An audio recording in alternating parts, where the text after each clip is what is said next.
e-commerce market is projected to grow to $188 billion by 2025, according to a report by IBEF. Digital payments, hyperlocal deliveries, analytics-driven consumer experience, and digital marketing have contributed to the sector's growth. Now, as more and more players join the online bandwagon, the e-commerce players have started deploying the state-of-the-art technology, realizing that they need a platform that provides integrated end-to-end solution and offers the convenience of plug and play. And one such startup that's enabling D2C brands to scale their business to next level is Unicommerce. Unicommerce's warehouse management solutions help brands manage and automate warehouse workflows from picking, packing, and the dispatch of goods, as well as procurement of goods at the warehouse. In the e-commerce space, right, the order management system is a critical part. It's a central nervous system. In a sense, that's how it's evolved into now, right? I mean, which means that as the brand scales, as the organization scales, your nervous system should be able to manage it. So, and I think that's where Unicommerce has been able to, hold up and scale. A lot of brands technically, are not able to reach that point because of the infra not supporting it, right? So I think in that sense, it's really helped us.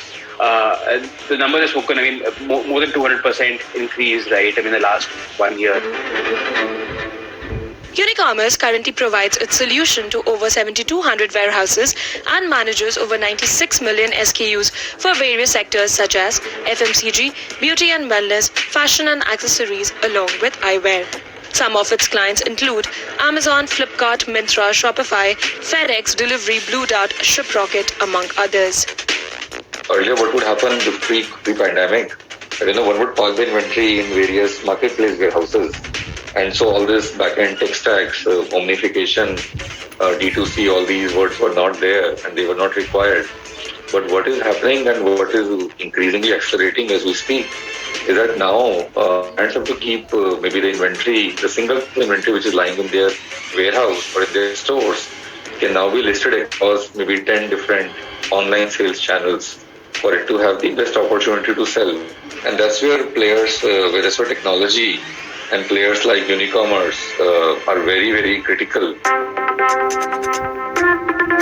Besides the integrated order management, the SaaS-based company processes over 20% of India's e-commerce volumes with over 1 million daily transactions and $5 billion plus in GMVs annually.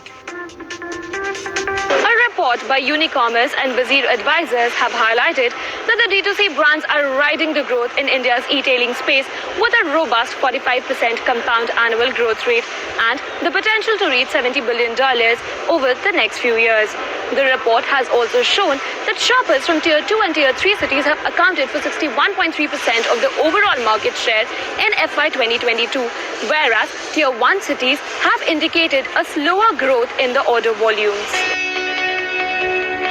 The order volume from Tier 2 and Tier 3 cities grew at almost double the pace of Tier 1 cities with 92.2% and 85.2% year-on-year growth in FY 2022.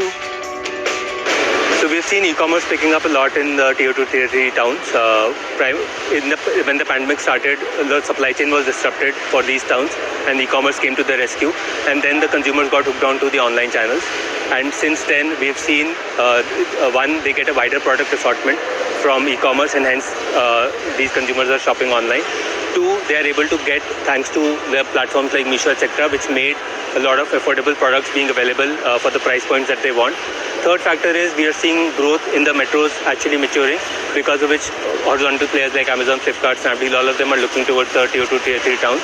And not just consumers, we are in fact seeing a lot of suppliers actually coming from these smaller towns. The report has also showed that the e-commerce industry has been witnessing a 69.4% growth in terms of order volume just in FY 2022, right? So which are the top categories in the e-commerce segment that have registered this kind of growth and by how much? The earlier years of e-commerce were largely ruled by fashion and electronics. But over the last 2 years, particularly post-pandemic, we have seen some of these niche sectors like beauty and personal care, health and pharma, FMCG and agriculture actually pick up. And they have demonstrated the highest growth. Beauty and personal care, 140% plus.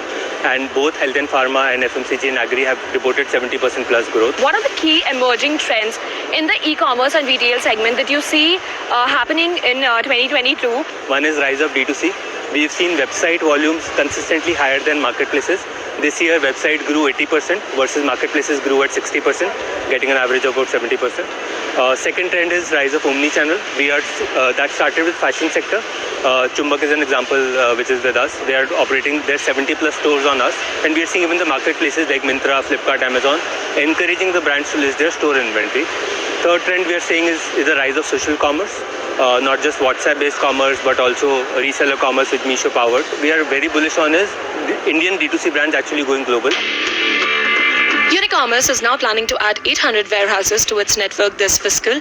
The company is also looking to enter into new categories like sports and home decor. With the pandemic giving a boost to the digital-first brands, the e-commerce enablers have mopped up $496 million in equity funding last year, a five-fold jump from 2019 as per data sourced from Traction.